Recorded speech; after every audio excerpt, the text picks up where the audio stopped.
اللہم صلی وسلم مبارک علی سیدنا محمد وعلی آل محمد۔ میں تو رحمان بھائی یہ کہوں گا، علامہ کا ایک شعر ہے کہ توحید کی امانت سینوں میں ہے ہمارے، توحید کی امانت سینوں میں ہے ہمارے، آسان نہیں مٹانا نام و نشاں ہمارا۔ تو رحمان بھائی سب سے پہلے تو آپ کی وساطت سے پورے پاکستان کو ایک غدار اور ایک دہشت گرد کا سلام پہنچے، کیونکہ مجھ پہ غداری اور دہشت گردی کا پرچہ کٹا،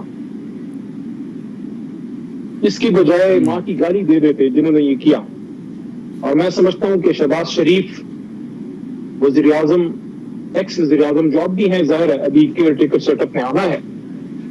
تو شہباز صاحب اور ان کی فیملی نے خود یہ فیس کیا ہے، اور میاں صاحب پہ بھی اس طرح کے الزام شاید لگے، اور میں نے اس وقت بھی ان چیزوں کی مخالفت کی، اور یہ مشرف دور کی میں بات کر رہا ہوں۔ تو اگر وہ اس چیز، یہ سارا ان کی مرضی سے نہیں ہوا تو ان کو اس کو روکنا چاہیے تھا۔ ایک وزیر اعظم کے طور پہ کسی بھی محب وطن پاکستانی پہ جب اس طرح کے الزام لگیں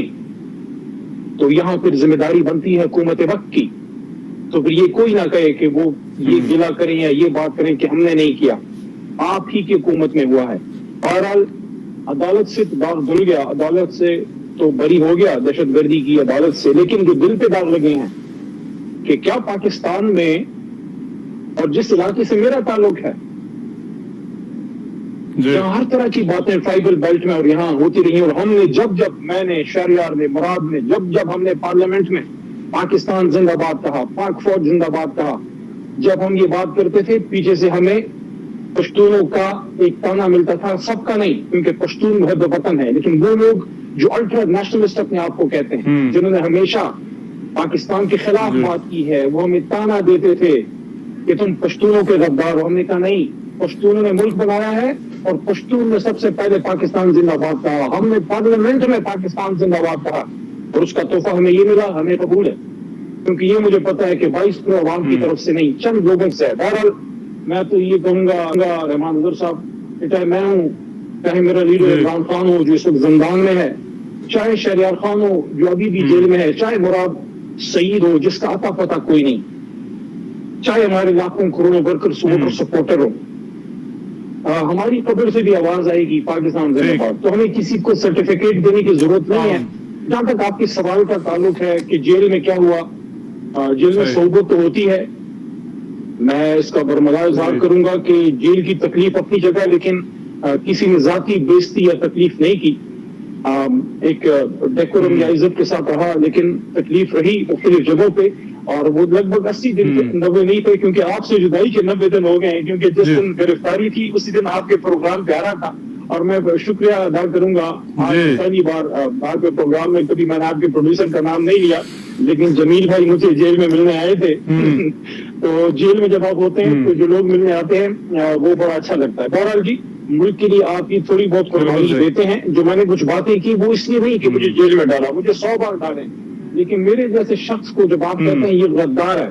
یہ دہشت گرد ہے، یہ نہ کریں، کیونکہ ہمارے دور میں بھی جب مختلف کیسز میں جاوید لطیف صاحب اس طرح کے اور دوست جب گئے اندر، کرپشن کی ایشوز ہیں وہ ہم سامنا کریں گے، لیکن میں نے ہمیشہ یہ بات کی کہ کسی کو دہشت گرد کہنا، غدار وطن کہنا، یہ غداری کے فتوے دینا بند کریں۔ ہم سب محب وطن ہیں، اس ملک کو ٹھیک کرنے کے لیے آؤ بیٹھو بات کرو۔ آپ کو میں مانتا ہوں لیکن مجھے بھی تو مانو، آپ کو تو میں مانتا ہوں لیکن مجھے بھی تو مانو، میرے بھی تو پیچھے 25 جو ہے پاکستان کے 22-23 کروڑ عوام میں سے کچھ کروڑ لوگ تو عمران خان کو، تحریک انصاف کو بھی سپورٹ کرتے ہیں، جو محب وطن ہیں، تو ہمیں مانو، ایک دوسرے کو مان کے آگے چلیں گے، ایک دوسرے کو مان کے آگے چلیں گے، پاکستان کو مضبوط بنائیں گے انشاءاللہ۔ وہ جتنے گئے میرے بھائی ہیں، اکٹھے کھانا پیا ہے، کھایا پیا ہے، میری بھائی ہیں بہنیں ہیں، میں کسی کے خلاف بات نہیں کرتا، لیکن میں اتنا ضرور کہوں گا کہ کبھی کبھی مشکلات آتی ہیں زندگی میں، 2 بار آتی ہیں، آپ ملک کے لیے لیڈر کے لیے فیس کرتے ہیں، میرا کسی پہ احسان نہیں ہے، یہ مجھ کو عمران خان صاحب کا، میری جماعت کا جس نے مجھے عزت دی، لاکھوں کروڑوں ووٹر سپورٹر اور پورے پاکستان کا حق تھا کہ چاہے میں ہوں یا چاہے کوئی بھی ہو اپنی جماعت میں رہے۔ ہاں، جب آپ جماعت چھوڑیں تو آپ اپنی مرضی سے چھوڑیں، کسی پریشر میں نہیں۔ تو میں تو اپنی جماعت کے ساتھ تھا، ہوں، رہوں گا، کیونکہ صرف عمران خان نہیں، علی محمد بھی تحریک انصاف ہے، اور ہم نے اپنی جوانی کے 10-12 سال اس جماعت کو دیے، ایک ویژن پہ عمران خان صاحب کے ساتھ ہیں،